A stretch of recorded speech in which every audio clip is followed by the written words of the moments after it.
ये शैतान का धर्म है और इसके दो सिंग हैं, एक सलाफी है और एक देवबंदी है। Subscribe the Follow Sufism channel and click the bell icon for the more updates. दिया, लेकिन उससे बड़ी आंधी आ रही है। मैं देख रहा हूं, भारत अभी देख नहीं रहा है, और ये आंधी वहाबियों की आंधी है। तुमको जानकर आश्चर्य होगा कि ये वहाबी शैतान का मजहब है, इस्लाम नहीं है। इस्लाम का एंटी क्लाइमैक्स है, ये शैतान का धर्म है और इसके दो सिंग हैं, एक सलाफी है और एक देवबंदी है, और ये भारत में अपना पर पसार रहे हैं सब। एक निगुरा संस्कृति, उसकी एक सुनामी आ रही है, एक तूफान आ रहा है जिसका नाम वहाबी है, सऊदी अरब से चला है। तुमको जानकर आश्चर्य होगा कि ये लोग मोहम्मद को भी नहीं मानते। कहते हैं कुरान खुदा की किताब है, क्योंकि मोहम्मद तो एक माध्यम थे, खुदा उनके माध्यम से बोला तो कुरान, लेकिन मोहम्मद जो बोले वो तो हदीस है, और वो तो एक इंसान थे। मोहम्मद जो बोले उसका कोई मूल्य नहीं है। मोहम्मद के माध्यम से खुदा बोला, उसका मूल्य। कौन सा खुदा बोला इसको वो बिल्कुल नहीं जानते। मोहम्मद को नकार रहे हैं, जीसस को नकार रहे हैं, जितने पीर हैं फकीर हैं उनको नकार रहे हैं। नतीजा ये हुआ कि इस आंधी ने Saudi Arabia, Iraq, Syria, Afghanistan, Pakistan, Kuwait, ये जितने भी देश हैं और जहां जहां मुसलमान रहते हैं, उन सब को डराकर, धमकाकर, मारकर, सूफियों को मारकर वे इस निगुरा मत का, इस शैतानी मजहब का प्रचार कर रहे हैं। और भारत में जितने मुसलमान रहते हैं उतने किसी देश में नहीं रहते। और भारत के मुसलमान जो सगुरा संस्कृति, जो सूफी इस्लाम से नाता रखते हैं, प्रेमल हैं, बड़े प्रेमल लोग हैं, लेकिन इस वहाबी तूफान की चपेट में बड़ी तेजी से आ रहे हैं। कश्मीर में आ गए, केरला में आ गए, बंगाल में आ गए, और धीरे धीरे जितने भी मस्जिदें हैं मुसलमानों की, बड़े योजनाबद्ध ढंग से उन मस्जिदों पर कैप्चर कर रहे हैं, और इन मस्जिदों के माध्यम से वहाबी इस्लाम का प्रचार हो रहा है। बांग्लादेश सऊदी अरेबिया को खुली छूट दी है कि वहाबी मस्जिदें तुम बना लो, और उन मस्जिदों के माध्यम से वहाबीज़्म का प्रचार हो रहा है। बांग्लादेश समझ नहीं पा रहा है, पाकिस्तान समझ नहीं रहा है कि आज जो आग वो लगा रहा है वहाबीज़्म की आग, इसमें वो खुद जल रहा है, और ये सीरिया और इराक की तरह पाकिस्तान जलकर खाक हो जाने वाला है वहाबिज्म की आग में। मैं तो पिछले 10 साल से बोल रहा हूं, लेकिन जैसे लोग इतने सोए हुए हैं कुंभकर्ण निद्रा में, वो जागने को तैयार नहीं है। लेकिन मुझे अब खुशी है कि पिछले 6 महीने या 1 साल से अब कम से कम कुछ अखबार लिखने लगे, टाइम्स ऑफ इंडिया, जनसत्ता, ये पिछले 6-8 महीने से कुछ चैनल्स अब थोड़ा समझने की कोशिश कर रहे हैं। लेकिन अभी भी ये भारत के लोग, मुझे जानकर आश्चर्य होता है कि भारत के तमाम संत इतना प्रवचन करते हैं, लेकिन मेरे सिवा कोई भी संत वहाबिज्म के इस खतरे से आगाह नहीं कर रहा है। गजब की बेहोशी है, गजब की बेहोशी है।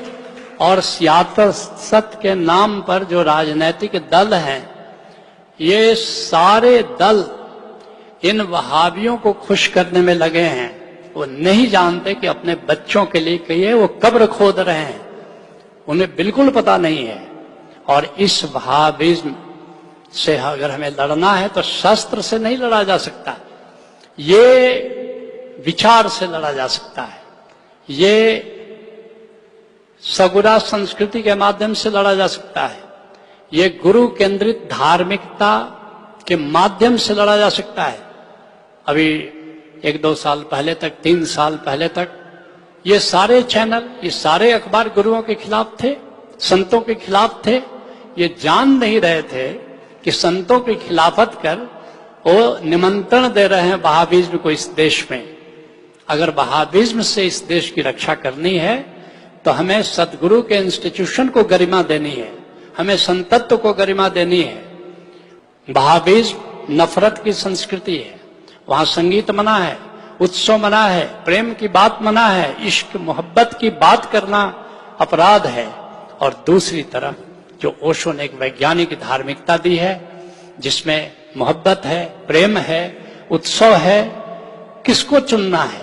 क्या ओशो की धार्मिकता जो प्रेम पर आधारित है, हमें इसको चुनना है, या वहाबियों की जो वहाबियों का मजहब है जो नफरत पर आधारित है, हिंसा पर आधारित है, उसको चुनना है? ये जरा भी समझ अगर हमारे पत्रकारों को है, अगर जरा भी समझ हमारे राजनेताओं को है, तो अभी उनको जागने की जरूरत है और वहाबिज्म को मजहब से नहीं जोड़कर इसको लॉ एंड ऑर्डर से जोड़कर देखने की जरूरत है। जिन जिन मस्जिदों में नफरत का प्रचार हो रहा है, हिंसा का प्रचार हो रहा है, उन पर ताला जड़ देना चाहिए। क्योंकि धर्म का प्रेम, धर्म का नफरत से, हिंसा से कोई सरोकार नहीं है। लेकिन हमारे लोग सोचते हैं कि धर्म की बात है, मजहब की बात है, अब हम क्या करें। हमारे कोर्ट भी कह रहे हैं कि धर्म और मजहब में हस्तक्षेप नहीं करेंगे। मैं उन सब से कहना चाहता हूं कि धर्म में हिंसा का कोई स्थान नहीं है, नफरत का कोई स्थान नहीं है। और जहां भी नफरत की बात हो रही है, हिंसा की बात हो रही है, उसको कानून और व्यवस्था से जोड़ करके देना चाहिए। और ऐसे जितने भी स्थल है, चाहे उनको धार्मिक स्थल, इबादत गाह ही क्यों नहीं कहा जाता हो, अब सरेआम शुक्रवार को नमाज पढ़ा जा रहा है, उसके तुरंत बाद पत्थरबाजी शुरू हो जा रही है। ये कौन सा धर्म है? और क्यों इजाजत हमारी सरकार को देना चाहिए ऐसे धर्म के नाम पर ऐसे हिंसा का प्रचार करने के लिए? जहां भी जुम्मे की नमाज के बाद जहां भी इस तरह पत्थरबाजी हो रही है, उस मस्जिद पर तुरंत ताला लगा देना चाहिए। इतना काफी नहीं है प्रमाण कि जो वहां पर से निकल रहे हैं, पत्थरबाजी कर रहे हैं, हिंसा कर रहे हैं, नफरत कर रहे हैं? मैं तुम सबसे कहना चाहता हूं कि ये जो आवाज है वहाबियों के खिलाफ, सलाफियों के खिलाफ, देवबंदियों के खिलाफ, तुमको जानकर आश्चर्य होगा कि सरकार में जितनी संस्थाएं हैं, वक्फ बोर्ड है, ये सब में ये वहाबी भरे हुए हैं। और हमारी सरकारें इन्हीं का चयन करती हैं। जो सूफी हैं उनके लिए कोई स्थान नहीं। इन सबको बाहर करो और इनमें सूफियों को लाओ वक्फ बोर्ड में। और जितने भी मदरसे चल रहे हैं, मस्जिदें चल रही हैं, उन सबको बोलो, वक्फ बोर्ड को ये दायित्व दो कि जहां जहां वहाबी घुसे हुए हैं उन सबको, उन तत्वों को वहां से बाहर करो, फिर से सूफीज्म की स्थापना करो, फिर से धार्मिकता की स्थापना करो, फिर से सगुरा संस्कृति की स्थापना करो, ताकि हमारी भावी पीढ़ी सुरक्षित रहे और हमारी मानवता की संस्कृति में प्रेम। Subscribe the Follow Sufism channel and click the bell icon for the more updates. मोहब्बत का धर्म है, इश्क का धर्म है, प्रेम का धर्म है, जिसका नाम अध्यात्म है, जिसको ओशो रिलीजियसनेस कहते हैं, धार्मिकता कहते हैं। और दूसरी तरफ जब धर्म नफरत से जुड़ता है तो सियासत बन जाता है। आज सारी दुनिया में एक अघोषित युद्ध चल रहा है और वह है सगुरों और निगुरों के बीच में। वे लोग जो गुरु से जुड़े, वे लोग जो गुरु की पूरी संस्था को चुनौती दे रहे हैं, कृष्ण से जुड़े, बुद्ध से जुड़े, मोहम्मद से जुड़े, या आज भी जुड़ा हुआ महसूस करते हैं किसी न किसी पीर से, किसी न किसी फकीर से। उनके दिलों में एक जज्बात है, मोहब्बत है, संगीत है, उत्सव है। लेकिन दुर्भाग्य है कि एक दूसरा वर्ग, जिसको कबीर साहब निगुरा कहते हैं, यहां तक कहते हैं कि निगुरा मिले न एक, पापी मिले हजार। हजार पापी बेहतर है, लेकिन एक निगुरा ठीक नहीं है। धर्म को अगर खतरा है किसी से तो निगुरों से खतरा होता है। धर्म आगे बढ़ता है। धर्म में अगर धार्मिकता का जन्म होता है तो सगुणों से होता है। आज धर्म और धार्मिकता को जितनी बड़ी चुनौती है, उतनी बड़ी चुनौती मानवता के इतिहास में कभी नहीं थी। भारत सोया है, भारत को खबर नहीं है। ये शैतान का धर्म है और इसके दो सिंह हैं, एक सलाफी है और एक देवबंदी है।